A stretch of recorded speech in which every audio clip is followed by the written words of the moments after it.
में स्वागत है। आज हम बीएड फर्स्ट ईयर में हिंदी शिक्षण कोड 201 में नवीन शिक्षा प्रणाली और उसके भाषा शिक्षण पर चर्चा करेंगे। इसमें उन्होंने पहले 3-4 प्रणालियां बताई है, उन पे हमने चर्चा की है। आज हम पढ़ेंगे डाल्टन प्रणाली। डाल्टन प्रणाली का आविष्कार अमेरिका की एक शिक्षिका पार्कहर्स्ट ने किया। पार्कहर्स्ट ने कुछ दिन मैडम मारिया मॉन्टेसरी के साथ कार्य किया था। वे उससे प्रभावित थी, परंतु 6 वर्ष से बड़े बच्चों की शिक्षा की समस्या उनके सामने थी।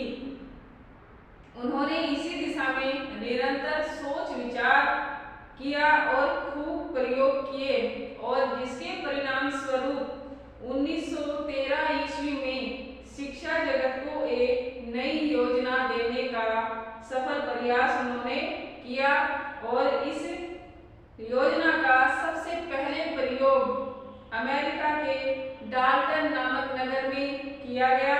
इसलिए उसी के नाम पर इस योजना का नाम डाल्टन प्रणाली रखा गया। डाल्टन प्रणाली के आधारभूत सिद्धांत।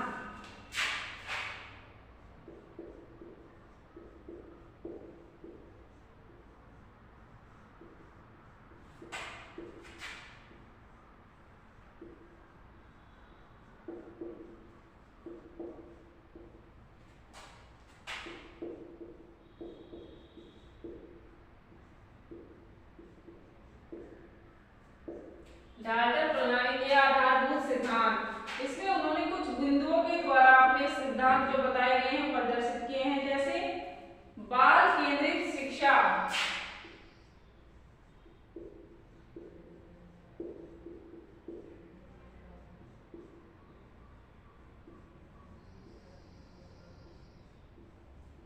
एक बताया इन्होंने बाल केंद्रित शिक्षा, वहीं दूसरी बताई है वैश्विक एवं सामूहिक शिक्षा में समन्वय।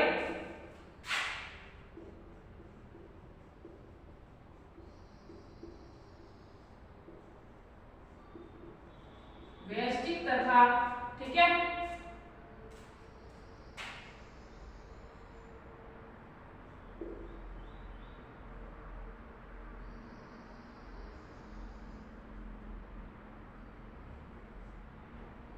वैश्विक तथा सामूहिक, सामूहिक, हाँ ठीक है, वैश्विक तथा सामूहिक कार्य में समन्वय।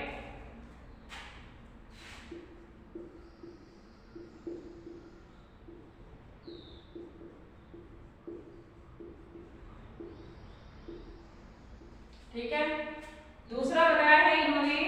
अब है तीसरा, स्वानुभव द्वारा शिक्षा।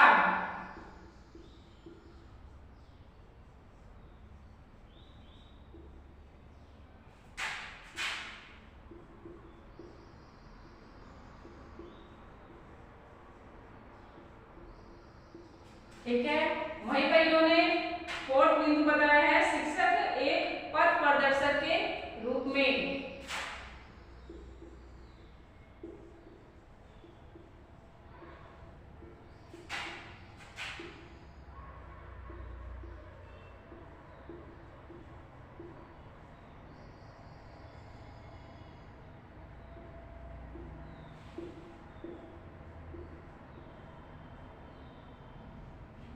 ठीक है, वही 5वें नंबर पर है रुचि का सिद्धांत।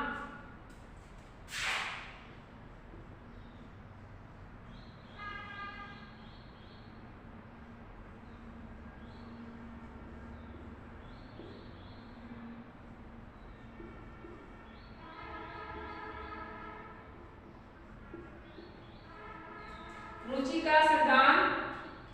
अब 6 नंबर, स्वतंत्रता का सिद्धांत।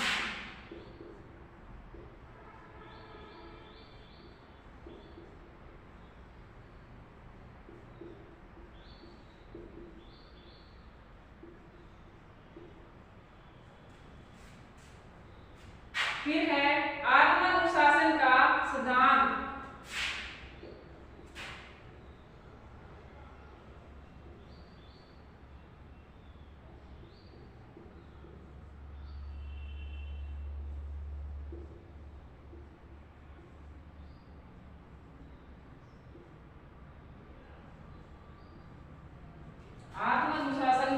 सिद्धांत। जितने भी उन्होंने सिद्धांत बताए हैं उन्हीं सिद्धांत के अनुसार उन्होंने अपनी डाल्टन प्रणाली में बच्चों के लिए शिक्षा की व्यवस्था की है और इन सिद्धांतों के अनुसार ही वह बच्चों को शिक्षा ग्रहण कराने के पक्ष में थी।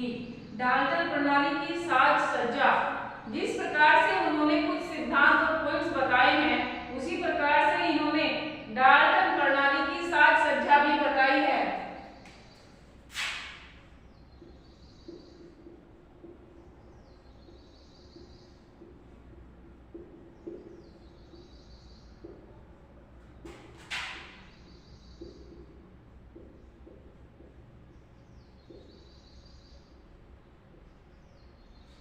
ठीक है। डाल्टन प्रणाली में कक्षा शिक्षण नहीं होता, बच्चे विषय प्रयोगशालाओं में जाकर स्वयं अध्ययन करते हैं, स्वयं प्रयोग करते हैं और स्वयं ही सीखते हैं। शिक्षक तो उनका पथ प्रदर्शन करते हैं, शिक्षक सिर्फ उन्हें बताते हैं क्रिया को करना और किस प्रकार से करना, और जो उस समस्या या उससे निकला हुआ निष्कर्ष होता है वह उनका ज्ञानार्जन होता है। डाल्टन स्कूल में समस्त विषयों के लिए अलग अलग प्रयोगशालाएं होती थी, जिसमें आवश्यक पुस्तकें, शिक्षकों के करण एवं अन्य जो उपकरण हैं वह सब उपलब्ध होते हैं। डाल्टन प्रणाली की सफलता इन विषयों की प्रयोगशालाओं पर ही निर्भर करती है। वहां पर बच्चे स्वयं कार्य विधि के द्वारा ज्ञानार्जन करते हैं और स्वयं प्रयोग कर स्वयं उस ज्ञान को ग्रहण करते हैं और प्रत्येक क्रिया को स्वयं ही करते हैं और सीखते हैं। डाल्टन प्रणाली की कार्य विधि,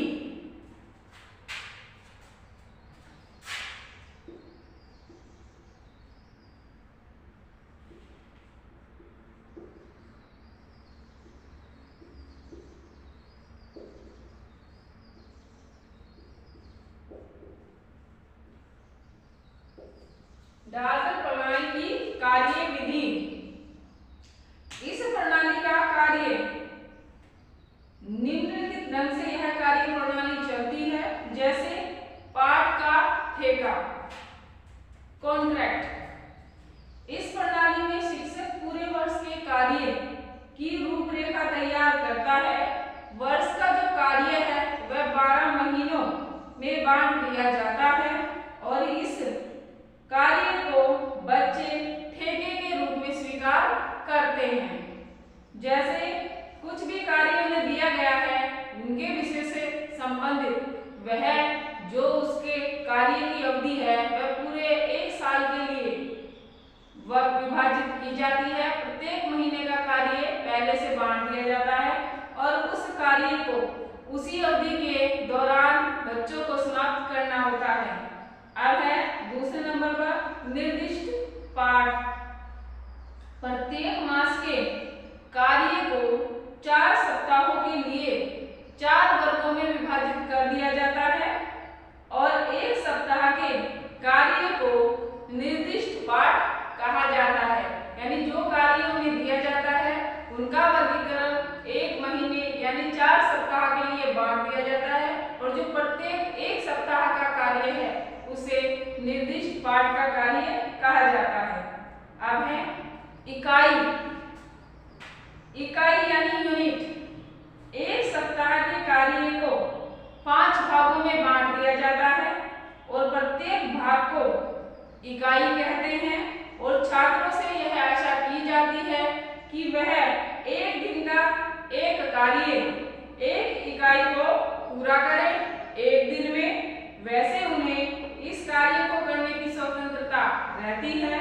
वे मास भर के कार्य को अपनी योग्यता के अनुसार भी अपनी शक्ति के अनुसार कभी भी पूरा कर सकते हैं। वह इस कार्यों को करने के लिए स्वतंत्र भी होते हैं और किसी प्रकार की कोई बाध्यताओं पर लागू नहीं की जाती। अब है प्रयोगशालाएं। इस प्रणाली के शिक्षण में कक्षा शिक्षण नहीं आता, तभी सभी विषयों की प्रयोगशालाएं अलग से बनाई होती हैं और उनमें